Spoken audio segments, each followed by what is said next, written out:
Hello friends, आज comic book stories के इस एपिसोड में हम बात करेंगे हल्क के आर्च एनिमीज में से एक और सुपर विलन रेड हल्क के ओरिजिन के बारे में। तो स्टार्ट करने से पहले मैं बस इतना कहना चाहूंगा कि अगर आप हमारे चैनल पर नए हैं तो हमारे चैनल को सब्सक्राइब करना और उस नोटिफिकेशन बेल को दबाना मत भूलिएगा ताकि आप देख सकें हमारे वीडियो सबसे पहले। तो चलिए अब बिना किसी इंतजार स्टार्ट करते हैं।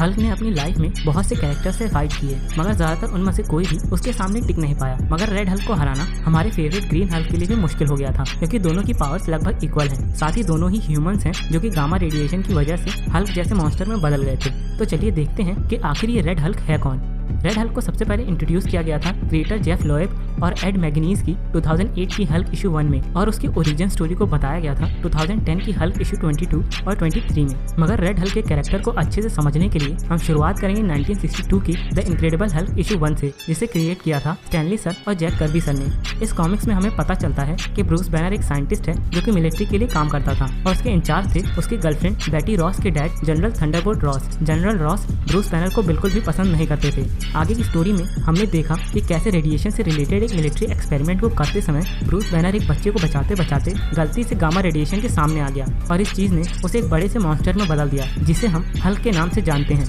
मगर हल्क का सबसे बड़ा इशू ये था कि वो अपने गुस्से पे कंट्रोल नहीं कर सकता था और अपने सामने आने वाली हर चीज को तबाह कर देता था, और इस चीज ने जनरल रॉस को ब्रूस बैनर के लिए नफरत को और भी बढ़ा दिया, और जनरल रॉस ने हल्क को खत्म करने की कसम खा ली।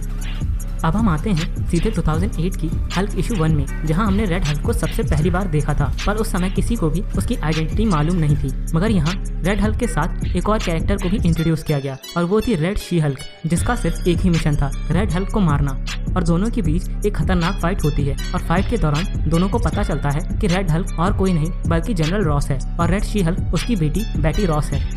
इसके बाद हम चलते हैं 2010 की हल्क इशू 22 और 23 की तरफ, जहां हमें रेड हल्क की ओरिजिन स्टोरी के बारे में पता चला, जो कि कुछ इस तरह है। अपने ब्रूस बैनर के लिए नफरत और हल्क को कभी न हरा पाने की ह्यूमिलिएशन की वजह से जनरल रॉस ने आर्मी को धोखा देके मोडॉक नाम के एक इवल विलन से हाथ मिला लिया ताकि वो हल्क को हरा सके। पर आगे हम देखते हैं कि इवेंचुअली उसके एक्शंस की वजह से उसकी डॉटर बेटी रॉस की डेथ हो जाती है, और ये चीज जनरल रॉस को एक और विलन द लीडर से हाथ मिलाने पे मजबूर कर देती है, इस शर्त पे कि द लीडर और मोडॉक मिलके बेटी रॉस को दोबारा जिंदा कर देंगे। और उन्होंने ऐसा किया भी, और साथ ही उन्होंने हल्क की पावर्स को साइफन करके जनरल रॉस की बॉडी में डाल दिया, जिसने उसे रेड हल्क में ट्रांसफॉर्म कर दिया। मगर साथ ही उन्होंने जनरल रॉस को बिना बताए बेटी रॉस को भी रेड शी हल्क में बदल दिया।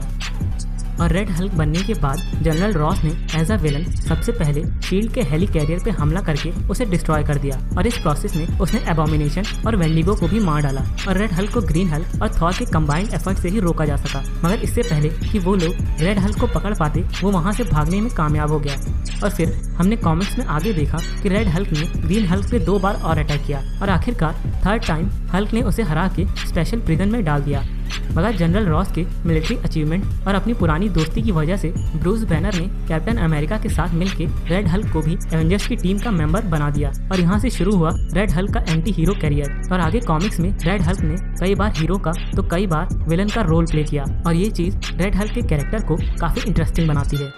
और अब बात करते हैं रेड हल्क की पावर्स और एबिलिटीज के बारे में। तो खुद रेड हल्क के क्रिएटर और राइटर जेफ लोएब के हिसाब से रेड हल्क एक ऐसा टाइप का हल्क है जो कि एक हाईली थिंकिंग, कैलकुलेटिंग और इंटेलिजेंट हल्क है, और साथ ही उसकी पावर्स और एबिलिटीज लगभग प्रेजेंट हल्क के बराबर हैं। पर उसकी पावर्स में कुछ चीजें और भी शामिल हैं, जैसे कि अगर वो अपने गुस्से को कंट्रोल कर सके तो अपनी आंखों से हीट रेज भी छोड़ सकता है। साथ ही वो अलग अलग तरह की एनर्जीज को भी एब्जॉर्ब कर सकता है, जैसे कि gamma rays, power, cosmic etcetera.